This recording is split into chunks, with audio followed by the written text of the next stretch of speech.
இன்றைய முக்கிய பகுதியான வேத பகுதியான உபாகமம் 32:7 மூலம் பிரதான ஆசாரியரின் வம்சாவளியை பற்றி பேச விரும்புகிறேன். இன்று வெறும் அறிமுகம்தான், ஏனெனில் இதில் உள்ளடக்க வேண்டியவைகள் அதிகமாக உள்ளது. இது மீட்பின் வரலாற்றின் 6வது புத்தகத்தை அடிப்படையாக கொண்டது. நிச்சயமாக இது இன்னும் ஆங்கிலத்தில் வெளியிடப்படவில்லை. ஆனாலும் அது மொழிபெயர்க்கப்பட்டு மிக விரைவில் வெளியிட தயாராக உள்ளது. எனவே இந்த ஆண்டின் இறுதியில் அல்லது அடுத்த ஆண்டின் தொடக்கத்தில் வெளியிடப்படும் என்று நான் நம்பிக்கையுடன் சொல்ல முடியும். அது தயாராக உள்ளது. பணிகள் நடந்து கொண்டிருக்கின்றன. இது 6வது புத்தகத்தை பற்றி புரிந்து கொள்ள உங்களுக்கு உதவும். இது ஒரு பொதுவான கண்ணோட்டம். முதலில் வம்சாவளிகளை பற்றி பேச விரும்புகிறோம். முதலில் வம்சாவளியை படிப்பதன் செயல்பாடு மற்றும் முக்கியத்துவம் என்ன? வம்சாவளிகளை ஏன் படிக்க வேண்டும்?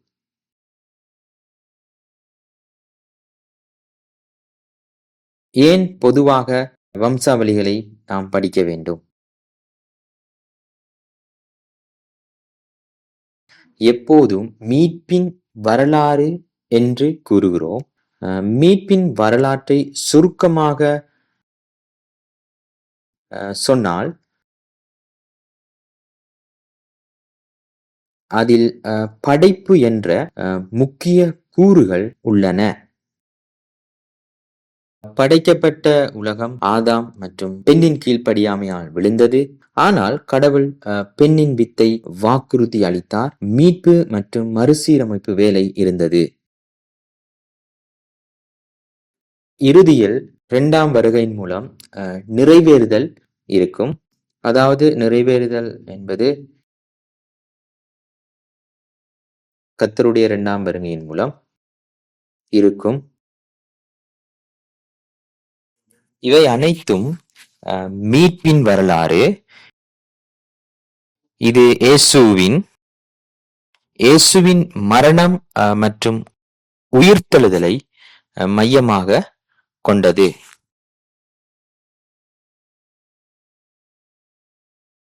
சிலுவை மரணம் மற்றும் அவரது உயிர்த்தெழுதல்.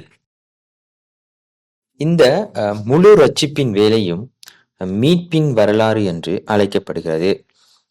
வேறு வார்த்தைகளில் சொன்னால் இதுதான் பைபிளில் சொல்லப்பட்டிருக்கிறது. எபேசியர் 1:7 அவருக்குள், அதாவது அவருடைய மீட்பின் கிரியையினால் உங்கள் பாவங்களுக்கு மன்னிப்பு உண்டு. மீட்பு என்பது ஒரு விலை கொடுக்கப்பட்டது என்று கூறுகின்றது. ரட்சிப்பு மலிவானது அல்ல, இலவசமானதும் அல்ல. ஆனால் இயேசு மீட்கும் பொருளை அவர் நம்முடைய மீட்புக்காகவும் ரட்சிப்புக்காகவும் அந்த விலையை கொடுத்தார்.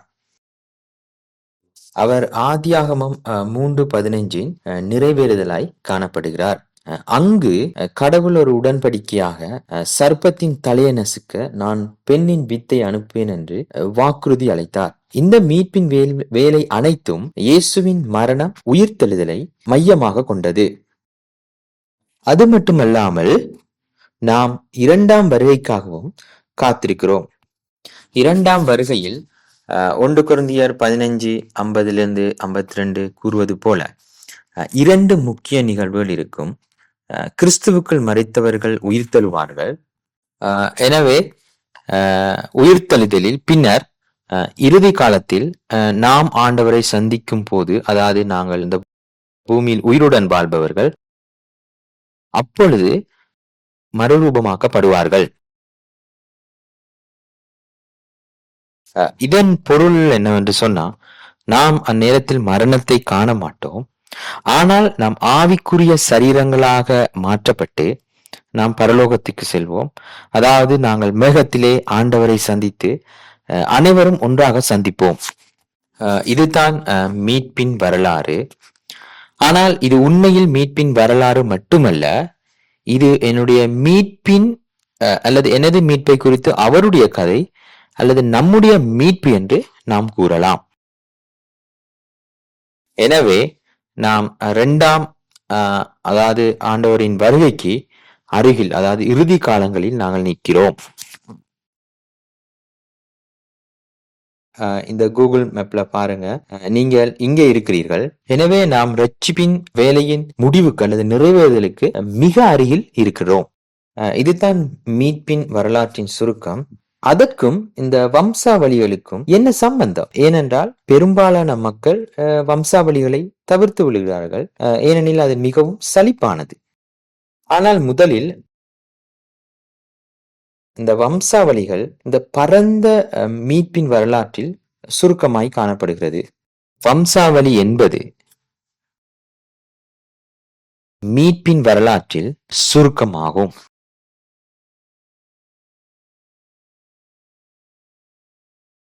வரலாற்றில் சுருக்கமாகும். எடுத்துக்காட்டாக பார்த்தீர்கள் சொன்னால், ஆதியாகமம் 5:1 தலைமுறைகளின் புத்தகம் என்று கூறுகிறது. எபிரேயத்தில் வம்சாவளிகளின் என்பது செபேர் தொலதோத். செபேர் தொலதோத்.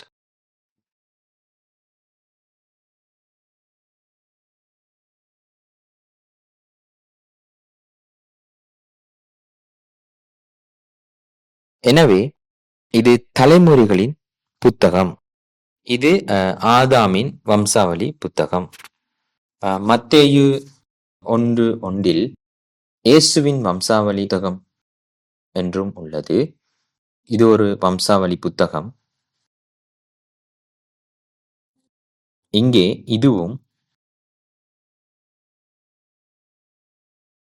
பிப்லோஸ் ஜெனிசியோஸ்.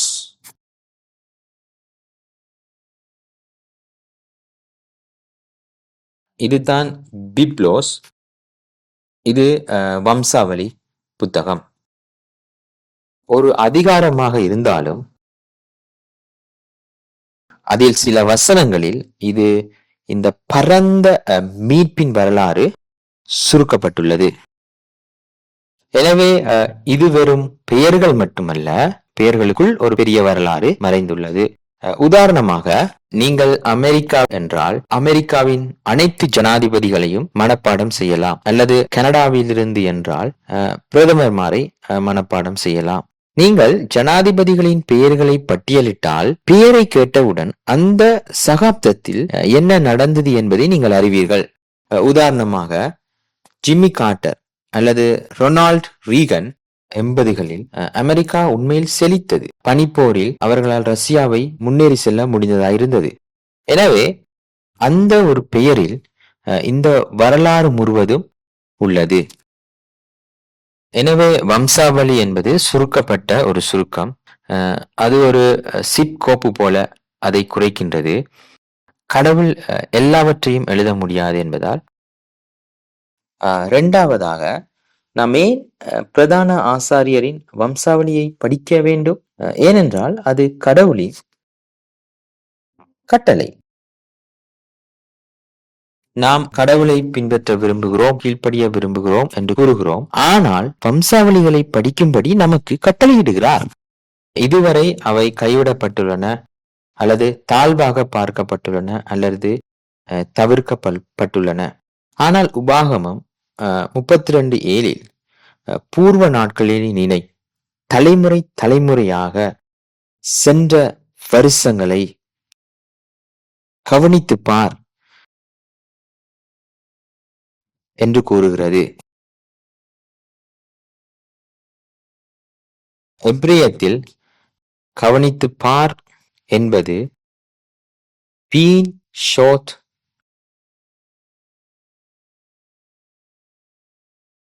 டோர் வ டோர்.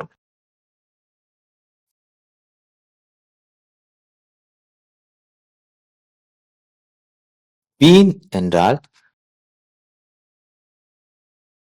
கவனிப்பது, விசாரிப்பது அல்லது ஆராய்வது. இது ஒரு கட்டளை. ஞாபகத்தில் வைத்துக் கொள்ளுங்கள், இது கடவுளின் இது ஒரு முக்கியமான கட்டளை. அதாவது நீங்கள் கவனிக்க வேண்டும், நீங்கள் விசாரிக்க வேண்டும், நீங்கள் ஆராய வேண்டும். அதாவது ஷனோத் ஷோத் என்பது ஆண்டுகள் ஆகும். இது திகதிகள் மற்றும் காலவரிசையை பற்றி பேசுகிறது. டோர் வ டோர் என்பது தலைமுறை மற்றும் தலைமுறைகள், அதாவது எல்லா தலைமுறைகளும். நீங்கள் தலைமுறைகளை பட்டியலிடும்போது அது வம்சாவளியை பற்றி பேசுகிறது. வம்சாவளிகள் அனைத்தையும் ஆண்டுகள், அதுபோல திகதிகள் மற்றும் காலவரிசைகளை படிக்கும்படி கடவுள் நமக்கு கட்டளையிட்டுள்ளார். ஏனென்றால் அதற்குள் தேவனின் மீட்பின் வரலாற்றின் நிர்வாகம் மறைந்துள்ளது. திகதிகளுக்குள், அதுபோல காலவரிசைக்குள் நாம் கவனிக்க முடியும் தேவன் மனித குலத்துடன் எவ்வாறு தொடர்பு கொண்டார், மனித குல வரலாற்றில் அவர் தேவைகளை சந்திப்பதில் எவ்வாறு செயல்பட்டார் என்பதையும் காணுகிறோம். இந்த கணக்கீடுகளை பார்க்கும் போது தேவனுடைய சந்திப்பு மற்றும் வரலாற்றிலே அவருடைய இறையாண்மையின் வேலையை கண்டறிகிறோம். எனவே வம்சாவளி என்பது கட்டளையிடப்பட்ட ஒன்று என்பதை நாம் இங்கே காண்கிறோம். அது நாம் படிக்கவும் அதை விசாரிக்கவும் கட்டளையிடப்பட்டுள்ளோம். குறிப்பாக நாம் பிரதான ஆசாரியர் வம்சாவளியை படிக்கும் போது அல்லது பிரதான ஆசாரியரின் வம்சாவளி 1 நாளாகமம் 6:3-15 காணப்படுகின்றது. இதன் முக்கியம் என்னவென்றால், அதாவது நாளாமக்காரரின் வம்சாவளி, கால வரிசைகளின் வம்சாவளி, அதாவது ஆதாமிலிருந்து திரும்பி வருதல் வரையிலான சுமார் 3600 ஆண்டு கால முழு வரலாற்றையும் காலக்கிரமத்துக்குள்ளே சுருக்கியுள்ளது. முக்கிய நோக்கமாக காணப்படுவது இந்த வம்சாவளி எங்கே தோன்றுகிறது? இது அவர்களின் 70 ஆண்டு கால பாபிலோனிய சிறையிட பிறகு தோன்றுகிறது. நீங்கள் இந்த வரலாற்று பின்னணியை புரிந்து கொள்ள வேண்டும். அவர்கள் 70 ஆண்டுகளை பாபிலோனிய சிறையில் கழித்தார்கள். இப்போது அவர்கள் திரும்பி வந்து விட்டார்கள். பெரும்பாலான நிபுணர்கள், அறிஞர்கள் நம்புகிறார்கள் எஸ்ட்ரா பழைய ஏற்பாட்டை ஒன்றிணைத்தார் என்றும் இந்த வம்சாவளிகளை தொகுத்தார் என்றும் நம்புகிறார்கள்.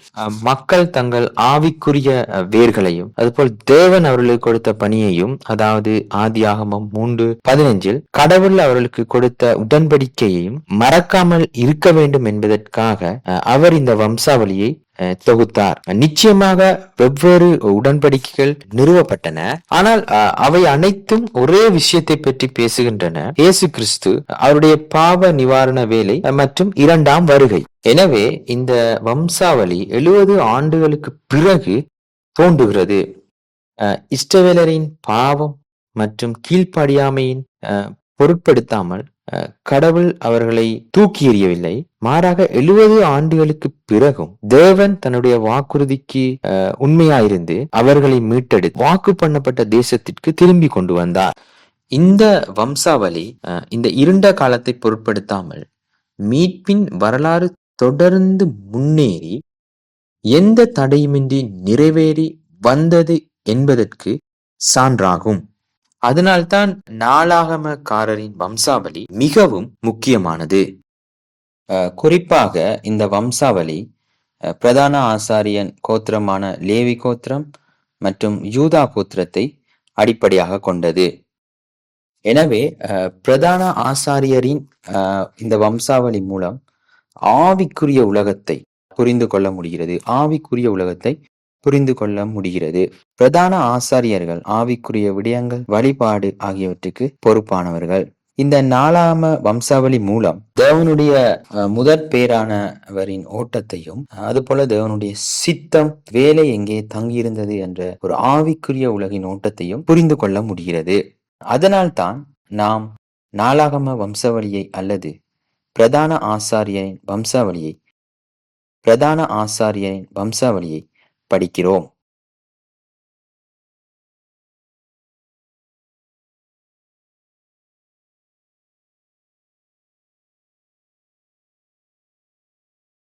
யாராவது ஒருவர் கொஞ்சம் பிடித்துக் கொள்ளுங்கள்.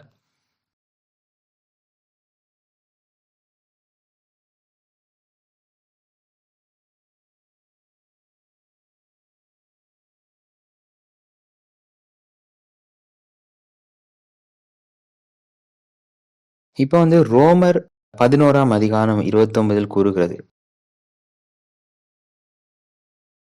கடவுள் நம்மை அழைத்தவுடன் அவர் நம்மை தூக்கி எறிவதில்லை.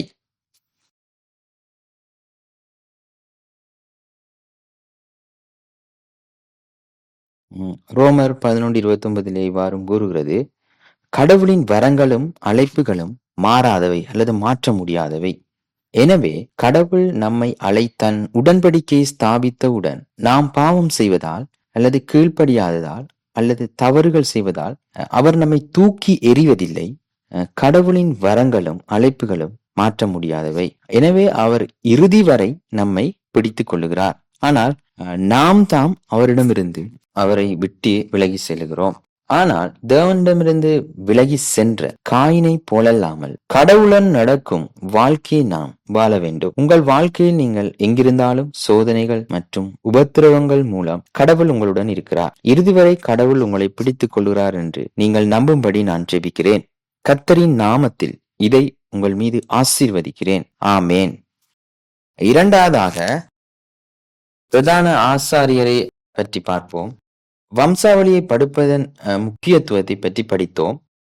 உண்மையில் முழு பைபிள் அல்லது வேதாகமும் வம்சாவளி தான். அது வம்சாவளியுடன் தொடங்குகிறது, இடையில் வம்சாவளி உள்ளது. புதிய ஏற்பாடும் வம்சாவளியுடன் தொடங்குகிறது, வம்சாவளியுடன் முடிகிறது. இது மீட்கப்பட்ட அனைத்து மக்களின் ஒரு பெரிய ஜீவ புஸ்தகம். எனவே நாம் பிரதான ஆசாரியரின் வம்சாவளியை படிக்கிறோம். பிரதான ஆசாரியரை பற்றி பார்க்க போகிறோம்.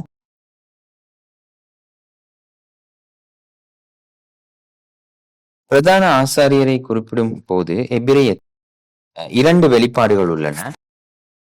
அவை கொஹென் கடோல் மற்றும் கொஹென் ரோஷ். இது கொஹென்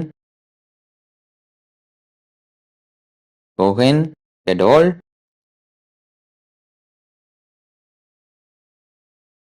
மற்றும் இது கோஹென் ரோஷ். இங்கே கோஹென் கடோல் என்றால் ஒரு பெரிய ஆசாரியர், அதாவது ஒரு மரியாதைக்குரிய ஆசாரியர்.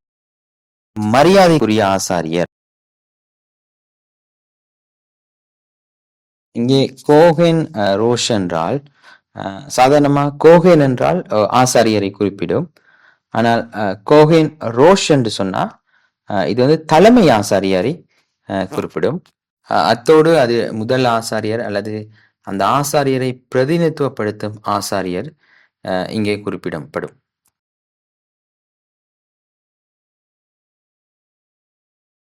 இவைதான் பிரதான ஆசாரியர்களுக்கான 2 முக்கிய வெளிப்பாடுகள், அதாவது கோஹென் கடோல், அது போல கோஹென் ரோஷ்.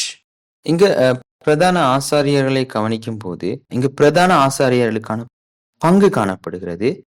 எல்லாவற்றையும் விட அவர்களுக்கான பங்கு என்ன? அவர்கள் வழிபாடு மற்றும் பலிகளை வழிநடத்துவது.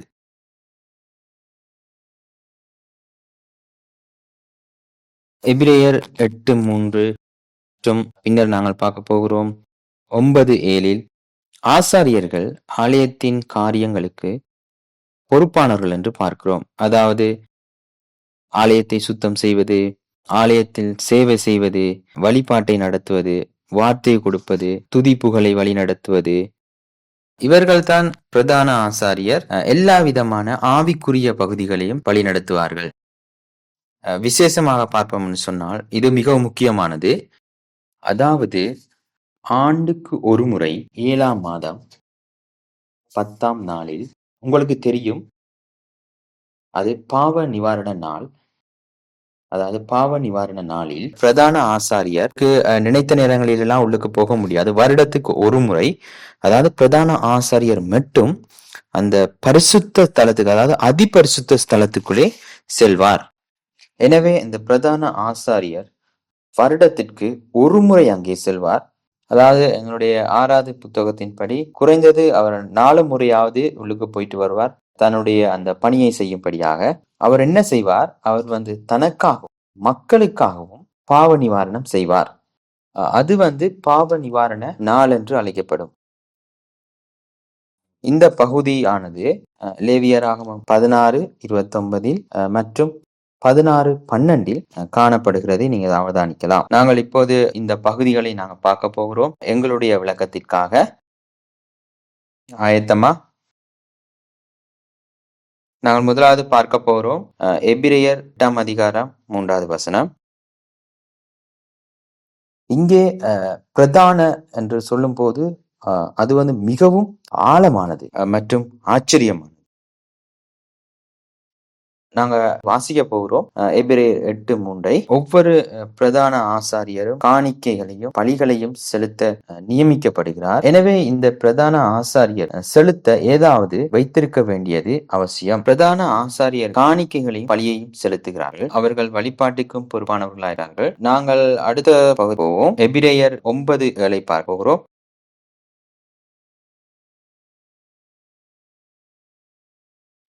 நாங்கள் சேர்ந்து வாசிக்க போகிறோம். நீங்கள் சேர்ந்து என்னோட வாசியுங்கள்.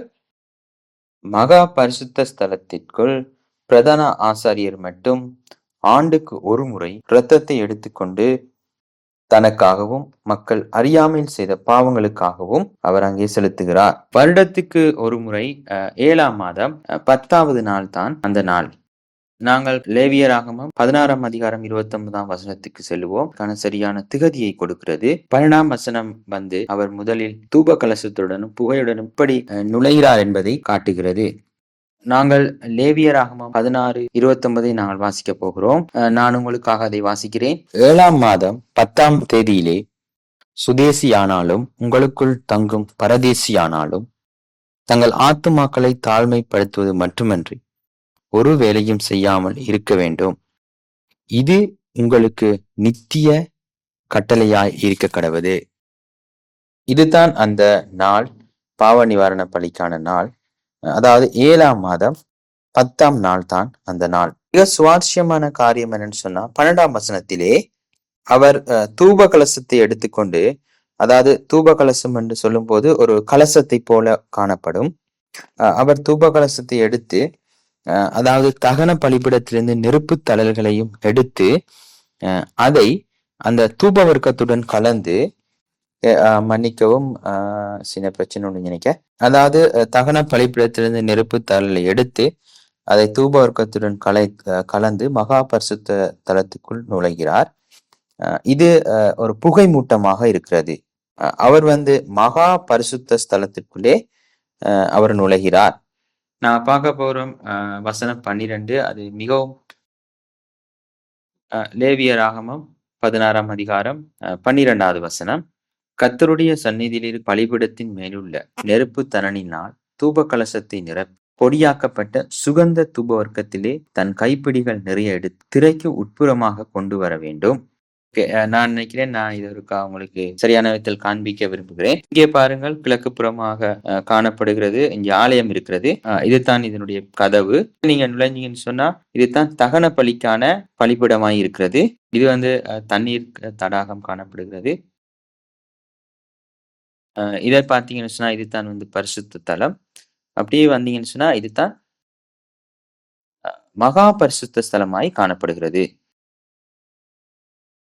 அவர் அந்த திரைக்கூடாக கடந்து சென்று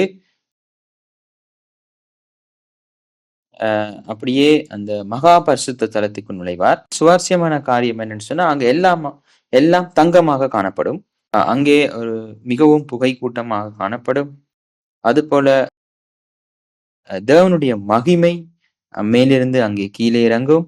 இவை எதை சுட்டி காண்பிக்கிறது? எங்களுக்கு மிகவும் புகை கூட்டம் மேகமாய் காணப்படுகிறது. தேவன் கீழே, அதாவது தேவனுடைய பிரசன்னம் கீழே இறங்கி வருகிறது. இது மேகங்களில் வரும், அதாவது 2ஆம் வருகையில் ஆண்டவராகிய மனுஷகுமாரனுக்கு ஒரு நிழலாக காணப்படுகிறது. அதாவது இந்த நிறைவேறுதலிலே அதை குறித்து நான் பேசினேன்னு சொன்னால், நாம் மறுரூபமாக்கப்பட்டு உயிர் தெழுந்தப்படும் போது இது என்னத்தை சுட்டி காட்டுகிறதுன்னு சொன்னால் அந்த படத்தை நமக்கு சுட்டி காட்டுகிறது. இது சீனாய் மலையில் அவர்கள் வார்த்தையை பெற்ற போது, அதாவது மேகங்கள் காற்றை நிரப்பின, இடி மின்னலிலிருந்து கர்த்தர் இறங்கி வந்தார். அதாவது அவர் மேலிருந்து மக்களிடத்திற்கு இறங்கி வந்தார். அதே போல அதே வழியில் இறுதி காலத்திலே அஹ் 2ஆம் வருகையில் கர்த்தர் காற்றின் அது போல மேகங்கள் மீது சவாரி செய்து வருவார். இது எதை காட்டுகிறேன்னு சொன்னா, இது நித்திய பாவ நிவாரணத்தை சுட்டி காட்டுகிறது. இது நிறைவேற்றப்பட்டது, அது பூரணப்படுத்தப்பட்டது, அது போல அது முழுமையாக்கப்பட்டது. எங்களுக்கு எனவே நாம் பரலோகம் செல்வதற்கு இந்த மாதிரியான ஆராதனை எங்களுக்கு செய்ய வேண்டிய அவசியம் இல்லை. நாங்க பார்க்க போகிறோம் வெளிப்படுத்தின விசேஷம் அதிகாரம் 10 வசனம் 1வது வசனத்திலே, அதாவது வல்லமையுள்ள தூதன் பரலோகத்திலிருந்து மேகத்தால் மூடப்பட்டு இறங்கி வந்தான் என்று கூறுகிறது. வெளிப்படுத்தின விசேஷம் 14:14 மனுஷகுமாரன் மேகத்தின் மீது சவாரி செய்து வருகிறார் என்று கூறுகிறது. எனவே இந்த பிரதான ஆசாரியர் தூபவர்க்கத்திலிருந்து வரும் புகையுடன் அந்த தூப கலசத்தை எடுத்து மகா பரிசுத்த ஸ்தலத்திற்கு செல்லும் போது இது 2ஆம் வருகையின் ஆண்டவரில் வரும் நித்திய பாவ நிவாரணத்தை சுட்டி காண்பிக்கின்றது. 2ஆம் வருகையின் ஆண்டவராகிய நாம் பிதாவை காற்றில் சந்திக்கும் விசுவாசம் நமக்கு இருக்க வேண்டும் என்று நான் ஜெபிக்கிறேன்.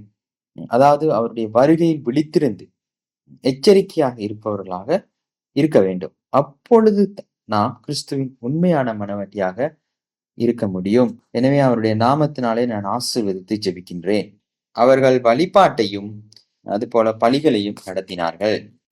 2வதாக அவர்கள் வழிபாட்டை மட்டுமல்ல, அதோடு கூட அவர்களின் வம்சாவளி மூலமாக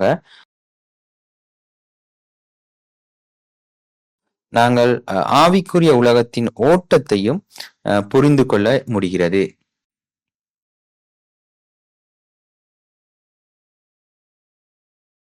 அதாவது ஏரன் தான் முதல் பிரதான ஆசாரியர். அதாவது தேவனால் அபிஷேகம் பண்ணப்பட்ட முதல் பிரதான ஆசாரியர் ஆனால் அவருக்கு 4 மகன்கள் இருந்தனர். எனவே இந்த வம்சாவளி மிக முக்கியமானது. முதலாவது அபிதகு, அது போல நாதாப், எலெயாசர், அது போல இத்மாரும் இருந்தனர். ஆகையால் யார் இந்த பிரதான ஆசாரியருக்கு பிறகு அடுத்த பிரதான ஆசாரியராக வர வேண்டும்? அபிகு தான் வர வேண்டும். அதாவது அபிகுவும் நாதாவும் அந்நிய அக்கினியை கர்த்தருக்கு செலுத்தியதனால் அவர்களுக்கு என்ன நடந்தது? அதாவது தேவன் அவர்களை கொலை செய்தார். ஏன்னு சொன்னால் அவர்கள் தேவனுக்கு அந்நிய அக்கினியை செலுத்தினார். அதை குறித்து நாங்கள் பின்னர் பார்ப்போம். இப்போது எலெயாசரும் இத்மாரும் மீதம் இருந்தனர். அவர்கள் இருவரும் ஆசாரியர். அவர்கள் இன்னும் சபையில் அவர்கள் ஊழியம் செய்தனர். இதன் மிக முக்கியமான காரியம் என்னன்னு சொன்னால், இந்த வம்சாவளியில் இந்த ஆசாரியத்துவம் எலியேசருக்கு வந்தது. ஆம், உண்மையிலே இத்மாரும் ஒரு ஆசாரியன் தான். ஆனால் இந்த பிரதான ஆசாரியத்துவம் எலியேசருக்கு வந்தது. எனவே தேவனுடைய சிறப்பு ஆசீர்வாதம், அது போல அபிஷேகம், வேலை எல்லாம் எலியேசரை சென்றடைந்தது. ஒரு உதாரணமாக எலியேசர் பிரதான ஆசாரியன், அது போல இத்மாரும் ஒரு சாதாரண ஆசாரியனா இருந்தான். நீங்கள் யாரிடத்திலே உங்களுடைய ஜெபங்களை செய்ய போவீங்க? நீங்கள் நிச்சயமாக தேவன் உயர்த்தின் அல்லது தேவனால் தெரிவு செய்யப்பட்ட மனிதனிடத்தில் தான் போவீர்கள். ஏன் நாங்கள் ஜெபம் செய்வதற்காக முக்கியமாக நாங்கள் மூத்த போதகரிடம் அல்லது பிரதான போதகரிடம் செல்லுவோம்? ஏனெனில் அவர்தான் மனிதன், தேவனால் செய்யப்பட்ட மனிதன், பிரதான போதகராக எங்களுடைய சபையில் இருப்பது. அதாவது அவர் தான் தேவனால் எங்களுடைய சபையின் சீனிய போதகராக இருப்பதற்கு அபிஷேகம் பண்ணப்பட்டிருக்கிறார். எனவே இந்த அபிஷேகம் மற்றும் ஆசீர்வாதம் எலியேசர் மூலம் வந்தது. என்னாகமம் 3ஆம் அதிகாரம் 4 வசனம், அது போல 20ஆம் அதிகாரம் 26 28 மட்டும் இந்த வம்சாவளி உண்டாக நாங்கள் பார்க்க முடியும். எங்கே தேவனுடைய சித்தம், அது போல எங்கே தேவனுடைய மனது காணப்படுகிறது என்று சொல்லி நாங்கள் காண முடியும். எங்கே இந்த ஆவிக்குரிய ஓட்டம் செல்லுகிறது என்பதை குறித்து ஆண்டவர் எலியேசருக்கூடாக வேலை செய்கிறார். அது போல இத்மாரும் ஆசாரியன், ஆண்டவர் அவரை வெறுக்கவில்லை. பின்பு உண்மையாகவே அதாவது ஈலாய் இத்தமாருக்கூடாகத்தான் வந்தான். எங்களுக்கு தெரியும் ஈலாயும் அவருடைய மகனும் மறித்தார்கள் என்று பார்க்க முடியும். எங்களுக்கு தெரியும் சில வம்சாவளி தேவனால் இடைநிறுத்தப்படுகிறது, சில வம்சாவளிகள் தொடர்கிறது. போல இந்த ஆவிக்குரிய ஓட்டத்தை எங்களுக்கு இந்த வம்சாவளி கூடாக நாங்கள் பார்க்க முடியும். புரிதலை ஏற்படுத்துகிறதா? எங்களால் பார்க்க முடியும், அதாவது தேவன் எவ்வாறு வேலை செய்கிறார் என்று சொல்லி. நாங்கள் சில வசனங்களை நாங்கள் பார்க்க போகிறோம். நீண்டதாக இதை வைத்திருக்க விருப்பமில்லை. நாங்கள் பார்ப்போம் என்னாகமம் 3ஆம் அதிகாரம் 4வது வசனம். முதலாவது அடுத்த முறை நான் அதை நாங்கள் தொடருவோம். என்னாகமம் 3ஆம் அதிகாரம் 4ஆம் வசனம். நாங்கள் சேர்ந்து நாங்கள் வாசிக்க போகிறோம். ரெடியா நீங்கள்? நாங்கள் ஆரம்பிப்போம்.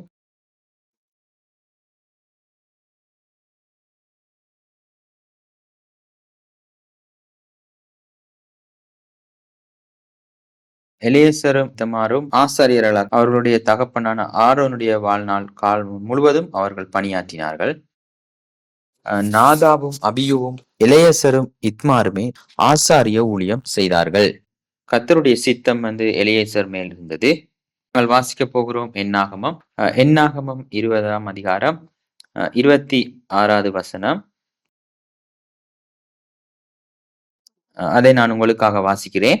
ஆரோனின் வஸ்திரங்களை களைந்து அவனுடைய குமாரனாகிய எலியேசருக்கு உடுத்துவாயாக என்று தேவன் கூறுகிறார்.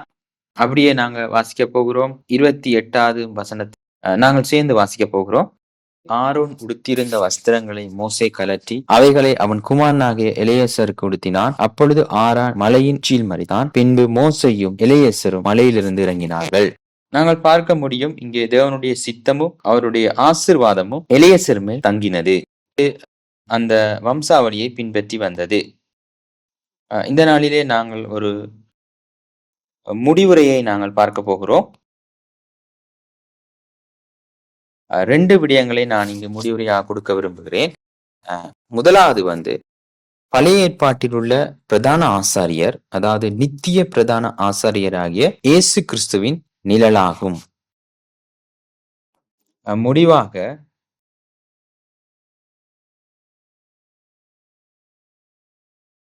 பிரதான ஆசாரியர் நித்திய பிரதான ஆசாரியராக இயேசு கிறிஸ்துவுக்கு நிழலாய் காணப்படுகிறார். அவர் மெல்கிதேசத்தின் முறையின்படி வந்தார். எனவே இயேசு கிறிஸ்து நம் நித்திய பிரதான ஆசாரியர். இங்கே சில வசனங்களை நீங்கள் ஒழுங்காக எழுதி கொள்ளுங்கள்.